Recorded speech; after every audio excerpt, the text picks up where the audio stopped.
Hello, my name is Jim. This is my podcast, The Bloody Vegans. You're very welcome to it. Each week I'll be travelling ever deeper into the world of veganism, discovering along the way a multitude of viewpoints from the political and ethical to the practical. I'll be doing this through a series of conversations, each aiming to further illuminate my understanding and hopefully yours of all things plant-centric. So this week is actually quite a bit different. So last year I was lucky enough to introduce the guest speakers at Reading Vegan Festival. For those of you who don't know, Reading Vegan Festival is a vegan festival that goes on in the town of Reading, which is in the south of the UK, annually. Sadly, this year, the festival's actually been cancelled for the year, obviously due to the coronavirus pandemic. Chatting with one of the organisers of last year's festival, we thought it would be a great idea to share with you the audio from one of the guest speakers. And what better way to get us kick-started with that than with the speech given by Fiona Oakes. For those of you who don't know Fiona runs Tower Hill Stables and is a Guinness World Record holding endurance athlete who has overcome incredible adversity in her life. Has been vegan for quite a few years now, many years in fact. She's done over 50 marathons, set 5 course records around the world, including the Antarctic Ice Marathon. There's not a lot that Fiona hasn't done. She's also the subject of the incredible film Running for Good, which if you haven't seen, I would thoroughly recommend. Made in part by one of the makers of Cowspiracy. It's an amazing film, charts her running of the famous Marathon des Sables, one of the hardest endurance events in the world. So do check out Running for Good, amazing film. It would also be remiss of me not to mention the work that Fiona does at Tower Hill Stables. Fiona and her partner, Martin, provide care for over 450 abused, neglected animals, many coming from the animal agriculture industry. They have no paid staff, and 100% of the contributions made by many of us in the vegan community and beyond go towards the care that Fiona is able to provide at Tower Hill Stables. So please donate whatever you can to the cause. I know the guys down at Green Gazelles Rugby Club, for those of you who follow them on social media, the world's first vegan rugby club, those guys are doing a little campaign at the moment called the Tower Hill 10.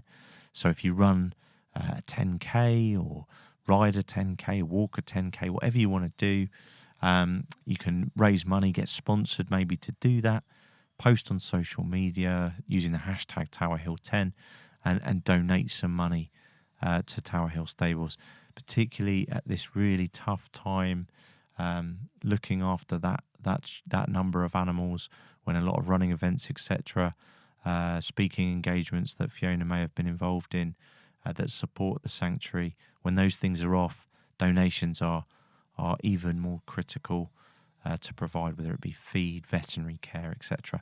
So head to towerstables.org/donate. That's towerhillstables.org/donate. And you can donate directly to Tower Hill Stables there. Just £10, a £10 donation, that'll purchase 3 bales of hay, as an example. £15 would be 2 sacks of feed for horses. £25 would provide 3 sacks of sheep feed, and £100 provides veterinary care to some of the most needy residents down at Tower Hill. So if you can in any way, and I totally appreciate times are super tough at the moment, but Fiona and Martin are doing some amazing work. And if you can at all, please support them at towerhillstables.org/donate. So without further ado, this is the amazing Fiona Oakes at Reading Vegan Festival 2019.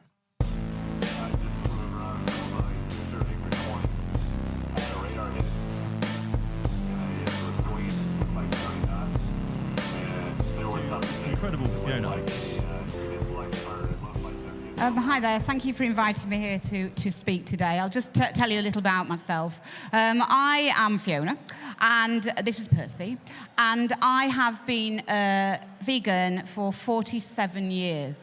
I went vegan when I was 6 years old. I went vegetarian when I was 3 years old. Totally self-inspired reaction to the abuse of animals. That's as simple as it is. At 3 years old, I've made the connection where flesh comes from. I knew what meat was, and I rejected it. As I went on a little bit, I started to ask my mother questions about eggs and leather, and she explained. I was very, very fortunate that she was honest with me. It did lead to problems as childhood to understand all those issues that young people today face. So I didn't say to my mum, I want to go vegan. I wouldn't have even known what the word vegan was. It was the principle that I was, adhering to, not the actual word. Life was very, very straightforward to start with. I come from a very, very humble background. My dad was a striking miner, and my mother was a pianist, piano teacher turned nurse. So when people say to me, oh, I'd like to go vegan, but it's so expensive, I can't do it. Well, I'm the cheapest I'm practically a freegan, let alone a vegan. Because when people ask me, like when I go on all these panels with all these top athletes, and they say, what do you eat? The truth is that I just eat bits that are thrown away for the pigs and cut the bad bits off, and my mum cooks them up. I'm not that fussed about food. Food is the fuel to me. It is not something to be fussed over. And I went to a plant-based health professionals conference, and I did a 30-minute talk. When I arrived there, the lady who'd organised it, big auditorium, she said, put your hand up if you're a doctor or, a specialist in some, and practically all the hands went up, and I thought, oh, crikey, I'm boxing above my weight here. And when it came down to them asking questions about what I eat, I actually also, something quite strange about my diet is I only eat one meal a day, and I eat that in the evening. And I always say in my defense, I feel very blessed to live in a country where food is not an issue in terms of the fact we have enough to eat, without stressing too much about the content of it. As long as there's enough and it's vegan, then I'm not really, really bothered. Because I've been vegan for 47 years, people say, oh, you must be like some vegan guru, you know everything. I know nothing. My only strong point is that I admit this, I acknowledge this, and I want to learn more. It's a vegan learning curve for me. Life is just a learning curve, and I'm in a journey for however long that journey lasts.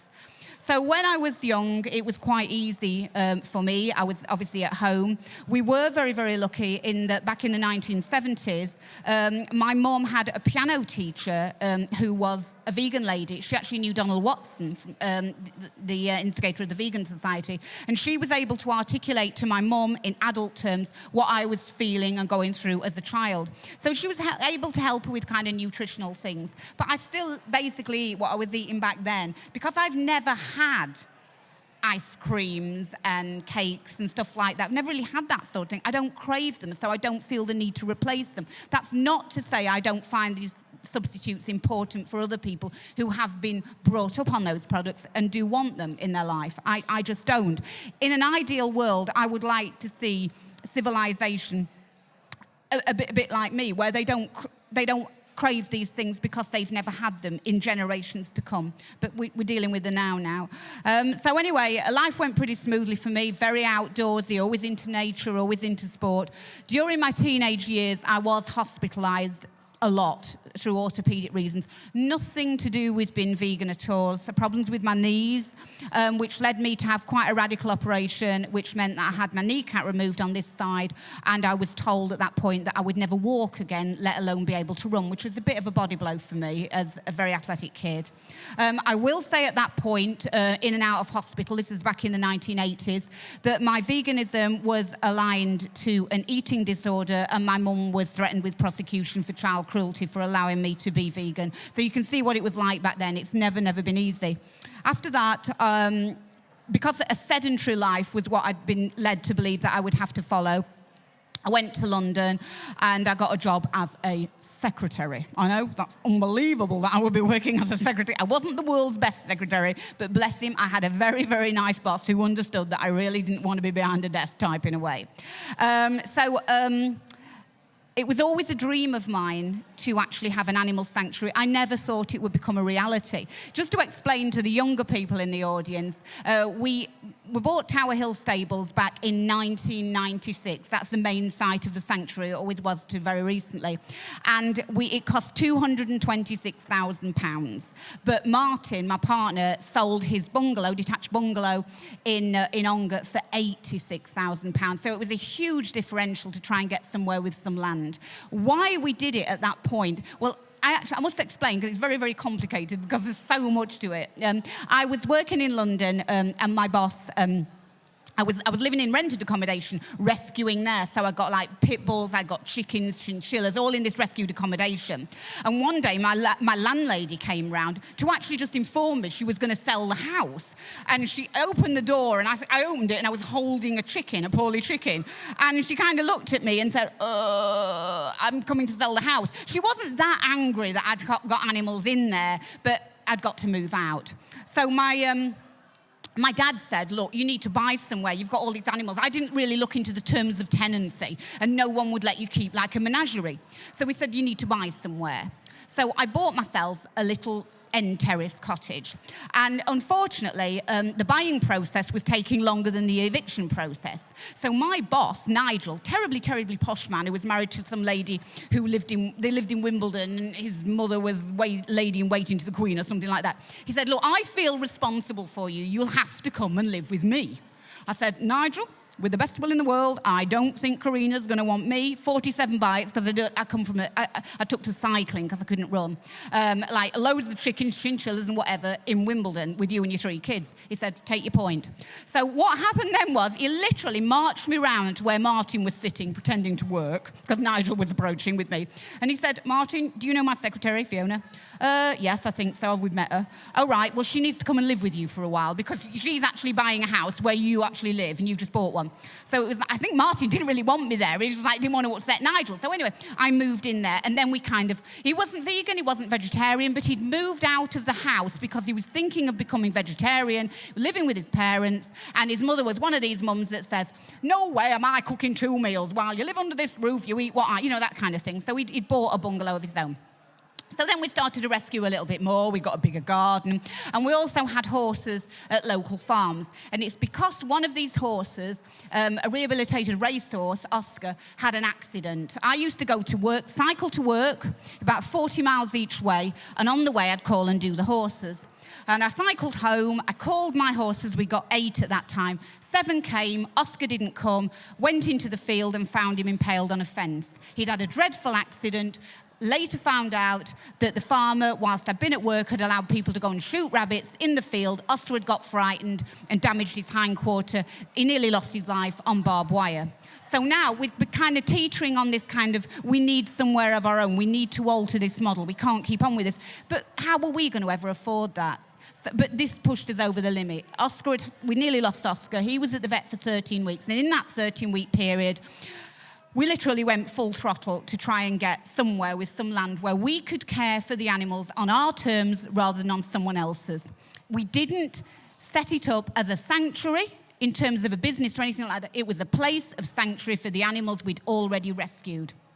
So how we went about getting this Tower Hill Stables, I really don't know. I mean, I told my parents, my mum's been very, very pivotal in everything I've done. She's very, very supportive. All my elderly great aunts, now I do use this story a lot, you probably heard it. Great Aunt Nancy, she told her, Fiona, there's a chance she might be able to get somewhere for the animals to go. So Auntie Nancy, she's 98 years old, she went over to her bed, fished under the mattress, got £1,000 out, in a sock, ready for a funeral, and said, give her that, and I just won't have to die just yet. And it was literally like that. At one point, my mum had more mortgages than Santander to pay. She got the mortgage I got on the house, she got the mortgage, she'd remortgaged their house, literally. But anyway, cobbled together, we got Tower Hill Stables. And then we went full throttle into rescue. Okay, you could never take a pig. Can I put my pig at your farm, please, farmer? It was only horses, livery yards that I could do that. So now I could start rescuing the animals with no voice, the victims, the real voiceless animals. Only a few acres, though. I mean, we couldn't afford much. It was all we could afford. What have we got now at the sanctuary? I'll cut to forward wind 20-odd years. That was in 1996. We've now got about 500 rescued animals. We have got 100 horses. We have got probably 103 because somebody rang me last night late and asked if I could take 2 Shetland ponies and a disabled foal. We have got 147 pigs. We've got 86 sheep. We've got we've got 42 cows. We've got all sorts of birds, turkeys, chickens, peacocks, swans, just about you name it. We don't have an awful lot of what are called domestic animals, dogs and cats. We've got feral cats. Dogs, we did used to rescue more dogs, but now we've got more space. I actually rent altogether we've got about 100 acres for this menagerie. With regard to the dogs, I tend to take in the kind of animals that nobody wants. So if somebody comes to you, the bull breeds are the ones that cannot find homes. All my dogs are bull breeds. People don't tend to come to you and say, I'm looking for an elderly dog. I'd like it to probably be quite aggressive. I'd like it to be on expensive medication. And ideally, if it could be incontinent, that would be a deal. But, they don't come for that. They're the ones I take. I always sound quite cheery in my talking. I like to be positive wherever I can. I won't go into details of what sort of situations these animals can come in. We've even had dogs that have been molested by humans, real sad cases. We get all that sort of thing in. When you do rescue, I've done it for so long, you see the worst of humanity. You really, really do. So now what happens when somebody asks me to take an animal, I don't go into the details. I just accept and work with the animal, not what the humans told me about the animals, because how an animal reacts in the environment of contentment, peace and love, and how it's reacted before it came to the sanctuary is of no relevance to me. So they all live out, cattle, everybody's got access to outdoors, all the large animals. And we're just one big happy family. But rewinding now to 1996, I am a pretty ambitious bunny in terms of, I realise that I don't have a lot of power, but I've got a lot of need to make the most of the time that I have on this planet, because life is very transient and is very short in the scheme of things, so I always want to do more. So after I'd rented land as much as I could and took in as many animals as I could, I thought, hang on a minute, Fiona, I'm not the brain of Britain here, but I could rescue animals until literally the cows come home, but I'm not actually fixing the problem of why I'm taking them in. I'm addressing the symptoms, not the cause. And the cause is animal agriculture. It needs to end. It needs to end now. So what do I do? As I say, I've got no contacts. Now, for younger people, I keep going on about younger people, they will not remember a time before social media. But there was no way of getting your message out there before social media. The only tool you'd got was mainstream. And for the mainstream media to act, you either got to do something very, very good or something very, very bad. As you can see, I'm a positive person, didn't want to do anything bad, but I'm thinking, well, what can I do to get attention? What can I do?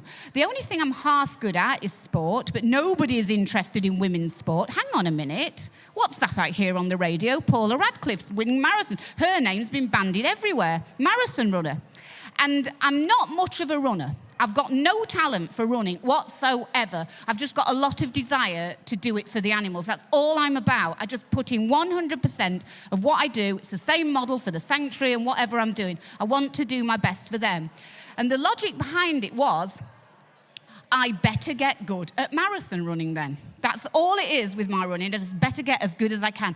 And the idea was, Paula Radcliffe's got this platform. People are talking about it. It's in the media. And at the time, before the more endurance races and all these kind of park runs came up, there were only a few marathons around, and it was billed as being the most extreme event on the athletics calendar. So I thought, if I can just complete a marathon, that's got to be definitive proof that on a vegan diet, you can pretty much do anything, even though I'm disabled. So, that's where it all started. But I realised then, after a while, okay, I enrolled in a running club. The only running club with any relevance to what I was actually running for was the Vegetarian Cycling and Athletics Club. And it was great, but well, I thought, well, I am vegetarian, but I'm vegan. You know, I'm more than this.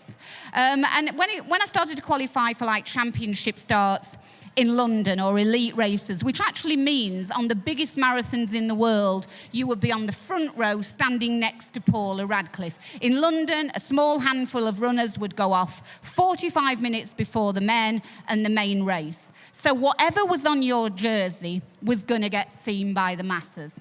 So a guy in the Vegetarian Cycling Athletics Club, Peter Simpson, said to me, why don't we start a vegan running club? And that's when, in 2004, Vegan Runners was started. And I proudly went out there nubbling next to Paula. I felt so embarrassed on these start lines because, of course, when you're up there with all the Kenyans and the Ethiopians, and you kind of feel quite, how shall I put this, large.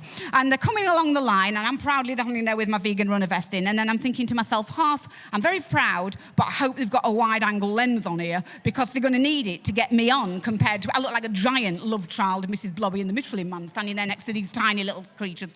Anyway, so I started with my running career. My running career was basically based around 2 marathons a year, which I would go to and get invited to. And the rest of the time, I just trained at home. I did try to get a coach to help me, but nobody back in that day would even touch somebody who was vegan. Yeah, you've got some ability, don't say talent, got some ability, but we're not going to help you because what you are doing with your diet is just going to negate anything we do with telling you how to run any quicker. So I thought, well, the diet is not a diet to me, it's a passion, it's my life. That's not up for debate. So I'll have to kind of do it by trial and error. Loads of trials, loads of errors. But I quickly formulated, I have very, very little time to be away from the sanctuary. I do not like to be away from the sanctuary. At the time, Martin was working because that was always the idea. You stay at home and look after the animals, I'll go to work and pay for it. That was it with the sanctuary. So he's off at work. I haven't got the spare time. He's only got his weekends when he's not working and he's tired. So I'm pretty much needed there. So by only doing 2 major marathons a year, it's economically friendly in terms of time and expense. They pay for me to go and I only need to be away for a weekend. I just used to literally hit the biggest races on the planet, Berlin, and place in them. Try and get right to the front, top 20s, Great North Run, whatever I was doing just to promote veganism. That's all it was about. I eventually got to a point where I did look odd when I turned up at these races. In fact, I tell a story that I once went to Amsterdam Marathon. I was invited there by one of the best runners in the world's coaches, Haile Gebrselassie coach, Jos Hermans. And he sent me an email saying, we'd love you to come to Amsterdam and run, put you on the front start, great opportunity to promote veganism. And I still remember walking into the Olympic Stadium with this world record holding marathon runner and me and my vegan runner top. It was a really, really proud moment. And I went to sign on in the race hotel, which was for elite runners. And I remember kind of feeling all starstruck going in there. And, you know, the guy kind of looked up and said, can I help you? I said, I've come to sign on. And he said, yes, it's at the Olympic Stadium. I think you've made a mistake. And I went, I've got this email from Jos Herman. And he kind of looked me up and down and said, you are on the elite start? And I said, I think so, yes. And he kind of he said, and we got chatting after that. He said, if you ran out your skin, you might come top 15, top 12. And I came 8th overall. And I think I was only beaten by Kenyans and Ethiopians, which obviously have the talent. And that's what I was going to say about my running. I don't have very much ability. I have a great disability. In fact, people always say to me, I thought I'd seen you. And I noticed somebody was limping. I said, I'm not the most stylish runner at all. But it's the reason I'm out there running that drives me on, that gives me that extra level of determination. I don't care what I put myself through anymore for the animals. I'm done with all that. There's no Fiona, it's just for the animals. So anyway, I reached a point with my running. I'd run 2:38, personal best is 2:38 in the marathon. I wasn't going to get any quicker than that. So I thought, well, I'm either going to change it up or pull out of running, because obviously my running takes a lot of effort. I run 9 times a week. I do 3 lots of speed work. I really do, and I run over 100 miles a week. So somebody said to me, okay, you're not going to get any better in the big major marathons. Just go off around the world and win marathons, and then you can promote veganism globally through your running vest. And at that time, I was literally one of the only vegans in the village with regard to the running club. It has grown massively in the last few years, but this is like 2005, 6, 7. So yeah, I chugged off, and I kind of went off and broke course records and won marathons all over the place. At one race, I just beat all the men as well. I just went out flying off the front. I thought, oh, I can keep this up, you know. And but the one thing is, I was doing it for a two-pronged reason. When you do well in something, people say, oh, that's great. What do you do for a living? I don't do it for a living. And we'll say this. We take nothing out of the sanctuary. We still put everything into the sanctuary of our own. But they'll also say, I was hoping that they might recognise the veganism thing. That's the one side of it that at that time particularly was never being acknowledged. So I remember in 2012, Daily Mail, I know, a bit embarrassing, voted me Inspirational Woman of the Year. And they did this article on me, and it's great, and it's wonderful. And my mum went off and bought 50 copies of the Daily, not quite, but you know what I mean. She come back with them all. It's a bit embarrassing. And we're looking through it all excitedly, you know, a woman of the desert, you know, in an animal sanctuary. And I'm thinking, well, where's the mention about the veganism? And that's what people don't understand. You do an interview with a journalist or whoever. They don't send it back to you and say, are you happy with that? You don't send it back and say, no, I don't like that bit. Okay, it doesn't go like that. They take the interview and they just print it. You don't know what they're going to put, short of what you said. They're going to cherry pick out of it. And they did kind of keep cherry picking out the veganism, which was very, very annoying. So at that point, and I'm always a bit reluctant to say a friend, because I haven't got that many friends, but it's kind of, if people say your friends suggested you doing this, what do your enemies suggest you do? But one guy said to me, look, if you have... you've won marathons, you're a really quick runner, you've placed in the biggest major races, why don't you do the toughest foot race on the planet? Which was that? Well, I thought, well, that sounds a good idea. It did when he told me about it, a year before the actual race. But when it got approaching, it's Marathon de Sable. And so what that is there's a week-long stage race. It's about roughly a marathon a day. One day is just over a double marathon. You're trudging through the Sahara Desert. You're carrying all your own supplies on your back. You've got no. Only thing you've got at night is a place to roll your sleeping mat out in. You've got no toilets. You've got very little water, and you've got to carry everything that you're going to need for the whole week. It's a tough race. Added to the fact you're trying to get through sand dunes that are 800 feet high. And it's one day it got to 55 degrees in temperature. It's pretty brutal, but I thought, I've run a 2:38 marathon. I can do this. So, yeah, right. So anyway, the week before, as I go back, Martin's there going to work, and literally, I was going off to Morocco on the Thursday, so it was going to be he'll get home from work, I'll go to Morocco and do this race. Unfortunately, on the Tuesday before the race, one of the elderly horses at the sanctuary charity, she's 42-year-old thoroughbred, she got cast. She went down. She couldn't get up. So I'm there alone working, so it's my responsibility. I've got to get her to her feet. Horses can't be down long, especially when they're older. So I put all the ropes around her and pulled her to her feet, but unfortunately she stepped back and stood on my foot. So now I'm faced with going to the toughest foot race in the planet, week in the Sahara Desert, but remember, I've run a 2:38 marathon, I can do anything. But I've got 2 fractured toes. So I'm thinking to myself, what do I do? I've done all this training and I've got my kit. Obviously, not being the brain of Britain, I can do this, I think I can go and do it. Unfortunately, they do tell you to buy shoes a size too big when you go into this race, because your feet will surely swell when you arrive in this heat, unless you're used to it. And indeed, my feet did swell when I arrived, but the problem was they'd swollen before I even go on this side, and I thought, I can just about cram it in if I put thin socks on, you know, that kind of thing. So when I arrived there, I've got like the feet from hell. I'd had an allergic reaction to some heat-resistant tights or something I got on. My legs were massive, and I was like hobbling around for a week with 2 broken toes in the Sahara Desert. And I remember on the long stage, which was 100K, I took the gaffer tape off my toes because I daren't show them to the race doctors because I thought, they're going to pull me out. And all I could see, I said, here, Paul, this is another guy. What's that?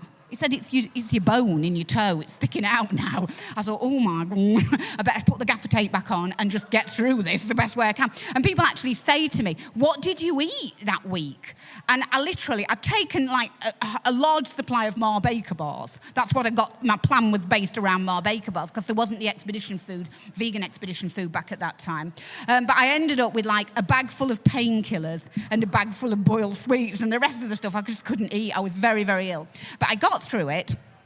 And because I'd effected a rescue of a lady, one of the competitors, Rosie, she was really, really struggling. We were at the back of the pack. I was hobbling. I was okay fitness-wise, but I was very, very bad on my feet. And Rosie was just very, very bad. We were at the back of the race, and we went to climb a jebel, and I was nattering away, going up. And I looked back, and she's down the bottom of the jebel. She was like crying. I could see the camel in the distance coming. That's like the fag wagon. If that camel overtakes you, you're out the race. So I had to climb back down, get Rosie's pack, bring it to the top, and then go back down and do a fireman's lift and bring Rosie to the top of the jebel. And then I would say, flattering myself, that I ran on ahead and I didn't. I kind of hopped on ahead and got medical attention for it and finished the race. I know what you're thinking, fireman's lift. Yes, in my spare time, I do dabble. I am a retained firefighter, yes. Back in 2001, I was kind of hobbling along down the side of the road, and a gentleman drove up next to me and said, "Oi, you look relatively fit. Have you ever thought about becoming a firefighter?" Not every day do I get up and think, I must become a firefighter today. But I thought, I didn't even know we got a fire station, let alone a fire. Anyway, so I went off down there and I thought to myself, yes, this is a good opportunity in terms of bringing veganism to an audience that would not necessarily address it, i.e. the fire brigade. When I actually went there to get in, I remember on the drill ground, you're asked to roll out hoses, and it was a very, very hot day. And the lady from the kitchen had brought a tray of tea out for us, and they put milk in it. I didn't want it. There was a big argument. Well, not an argument, because you don't argue with your sub-officer when you're trying to get in the fire brigade. But it all came out. I'm a vegan, I don't drink milk. And it was like, he pushed his face into mine and said, the last one of those we had down here lasted 3 hours, but that was a man. I thought, well, check out this vegan woman, because she's staying all day. And anyway, I got in the fire brigade. And so that's how I knew to do a fireman's lift. And it has been effective. When I go to conferences, I do a lot with the London Fire Brigade now, and I'm more of kind of a women's firefighter basis. They do address it, they do acknowledge it, the veganism. It was something that was pretty much unheard of. Even women were unheard of in the fire brigade when I joined, trust me. So anyway, that's why I did the fireman's lift. So anyway, I got on to the finish, but because of that, the race organisers said, we will give you a place in this race next year if you want to come back without your toes being broken. So I thought, oh, that's great, I'll come back next year. But in the meantime, another one of my friends had said, you want to promote your message, don't you? Yes. I'm not getting through to people. Okay. There's a marathon at the North Pole. Go and do it. And then I caught it.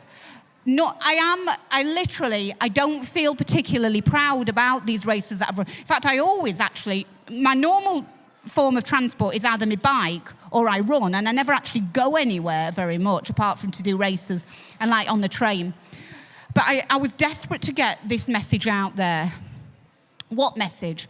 End animal agriculture and then the world's problems with it. That was kind of my basic message. So going to the North Pole, because people do associate that with extreme hardship, and marathon, extreme fatigue and endurance, put the two together, and a vegan woman's done that, and Percy, obviously.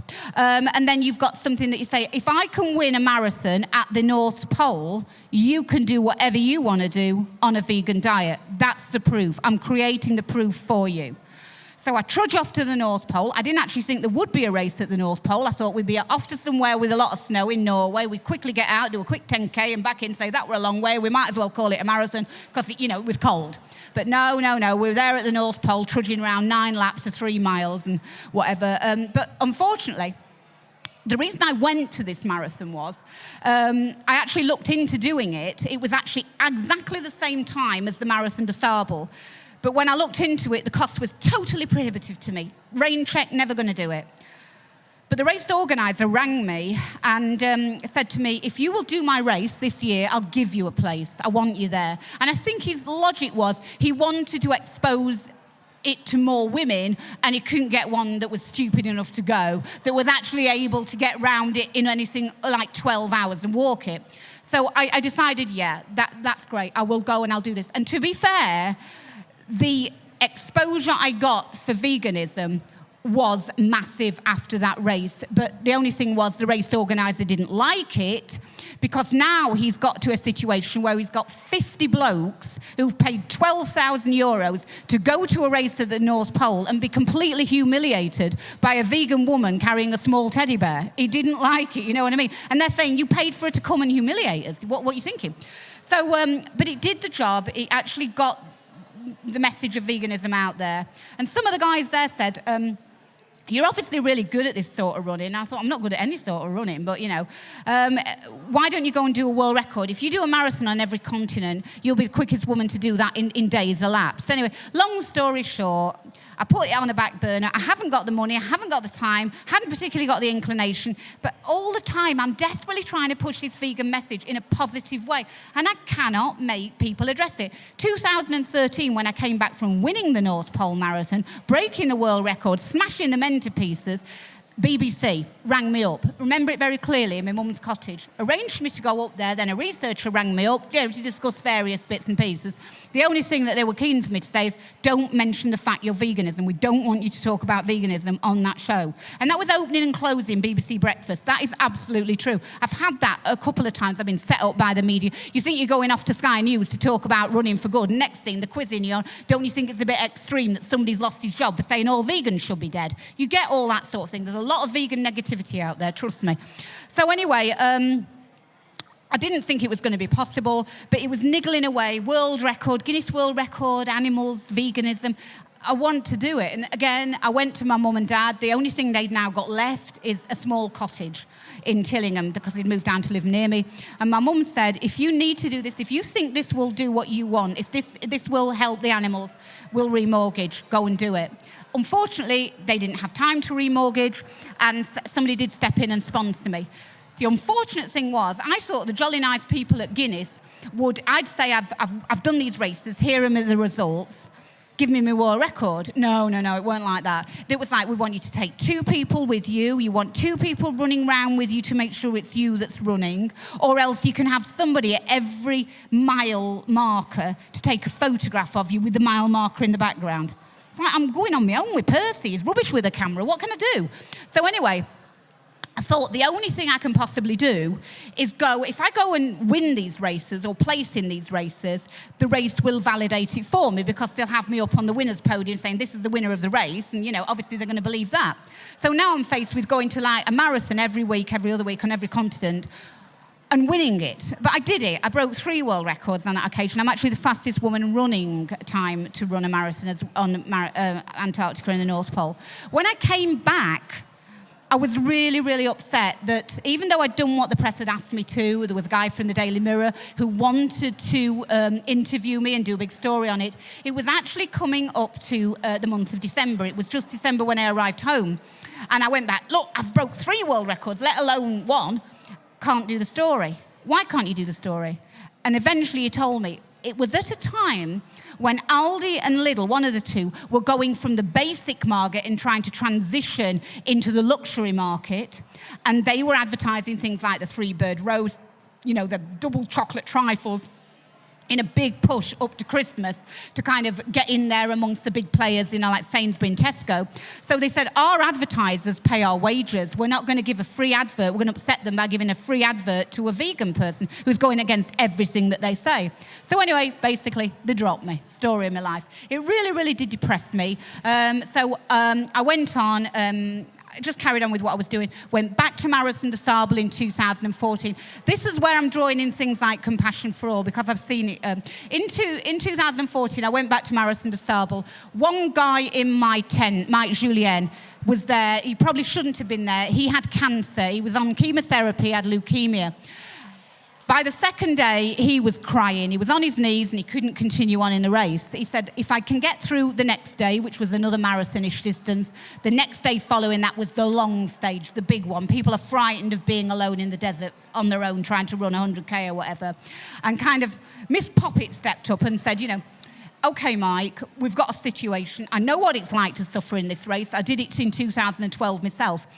If you go tomorrow and you get through tomorrow's stage and you still want to do it, I will stay with you if no one else will. And I'm in 5th place overall, so I didn't really want to chuck my own race away to help Mike. And it's ironic that out of the how many 100 runners out there knew what was going on. It was the vegan woman that stepped in, and I did that. I took my race away. In fact, it was a bit tongue-in-cheek, and I don't mean this. Yeah, I'm joking. I've come back to the camp at night. I've had my dinner. I've washed my socks. I've got into my bed, well, my sleeping bag, and I thought, well, that's it then. Mike's on cut-off now. He's been out there 11 hours. He's not going to be back. I hope he's all right. Then I heard some clapping at the finish line. And everybody, you get up to welcome in the last runners, and it was Mike. And he kind of staggered over the finish line, and it was the first person I saw. And he came over to me and threw himself into my arms and said, oh, God, does your offer still stand for tomorrow? And I couldn't very well say, no, I've changed my mind now. I'm fit. I'm going to hit it hard and really go for a place. And I said, yeah, if no one else will stay with you, I will stay with you. And I did stay with him, and he got through it. I went on the next day and won the marathon stage, but I took my race away from him. Compassion over competition. A message that I'll tell you something else. I was sharing my tent unintentionally with just 4 really normal guys who met at Eton. And one of them was the BBC correspondent, Tom Borridge, who was making a documentary about his journey through Marathon de Sable. And even though he knew I did that in that race, he never mentioned it in the documentary. You see Mike Julien trying to mention it, but he wouldn't mention me. You can hear me in the background, if I'm my northern accent, but he never mentioned it in the race. They're not interested in anything but what they're interested in. So after that, I went off, I re-broke my world records. I've tried to keep doing things positively and mixing it up for the animals. I've just qualified to run for England in the 10K, which I thought shows the complete juxtapose between, people say, Fiona Oakes, ultra-marathon runner. I'm not even a marathon runner. I mean, certainly not an ultra-marathon runner. I spend most of the time in the desert, like shuffling about on my bottom, trying to get down these hills and stuff. I'm really not that. So I'll go back and I'll qualify for England on the road in a 10K, which is quite unprecedented to have the speed and the endurance. But as I say, I'm not very good at running at all, so, I can pretty much do any of it because I'm jack of all trades, master of none.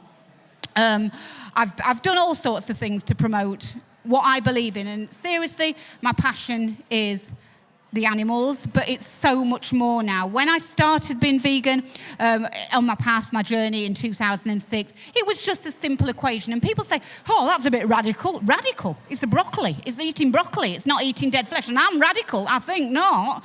I was 6 years old. It's a bit much. Well, no, I would argue to you that if every child knew what really happened to Peppa Pig, and today, Mrs. Bunny and Mr. Bull are coming to take Pepper and her family to the abattoir. Oh, George is crying, put your dinosaur back. They would say, I don't want that too. They would, wouldn't they? So at 6, we're now listening to a 16-year-old around the world. People are listening. So at 6, it's not that unusual, surely. I just knew the truth. Something in my heart told me the truth. And that's the truth I've always tried to adhere to through the next 47 years of my life. It started for just a simple love of animals, but it's so much more now. The next part of my message is this. I'm older than a lot of certainly the youngsters here won't remember this. In 1984, shocking images, for those who remember them, came on the television. And those images were Live Aid. Live Aid. And I think I'm trying to be fair to everyone. Up until that point, the only access you had to information was what the mainstream media gave you. And genuinely, I think, certainly myself as a young girl, I'd never seen anything like the starvation. It was, are people living like this? What is this? We were seeing it. It was an absolute phenomenon. But we didn't act then. That's when we should have acted. That's when our generation should have stood. I've fought to get the vegan message out there. I've fought to make people, I've done everything I can. Ridiculous stunts, I've rescued the animals. We should have listened then. So now, trying to spoon-feed people a sugar-coated message of veganism is simply not enough. It is radical now. People do not realize. I say to them, imagine if you went to a hospital and there were no nurses there to treat you. There's no health service. There's no water when the tap turns on. What are you going to do then? Because it's coming. And just because it's happening to those people back in 1984 doesn't mean it can't come to your door. Your house gets flooded. No direct line insurance. Could you come round and do me? There's nothing. There's no one to fall back on. We are the absolute end, the limit. We're the end of the road. And if we do not act now, and I think that implementing things like, we'll all have a free carrier bag. Tell them that it's not enough anymore. It might have been back in the 90s, but just taking the same consumerist model and adopting it to veganism or plant-based living is not enough. It's really radical stuff, and we need to embrace this radical stuff. Not kind of say, go plant-based and you look like this, and you can just go full steam ahead with your same old mainstream kind of consumerism. Have what you want, travel where you want. I'm entitled. None of that anymore. You've got to realise, people have really got to embrace this message that, on a Sunday afternoon, I'm afraid, you're not going down some great big shopping mall and loading up with clothes you don't need. You're actually going for a walk. You're appreciating what you've got. You're constantly on this consumer treadmill of, if you have this, you'll be happy, and if that, you'll be happy. You won't. Happiness comes from within and breathes out. And I'll tell you what, we are so blessed in this country. And the beautiful things that we've got, a beautiful, kind of, even a train system that works, a health service, if I drop dead, or I get ill, I can go to the hospital. All these things that we are looking at as if they're our right. We have no right to these things, and we are losing them. We are letting the most precious things that we have just slip from us in this constant frenzy of more.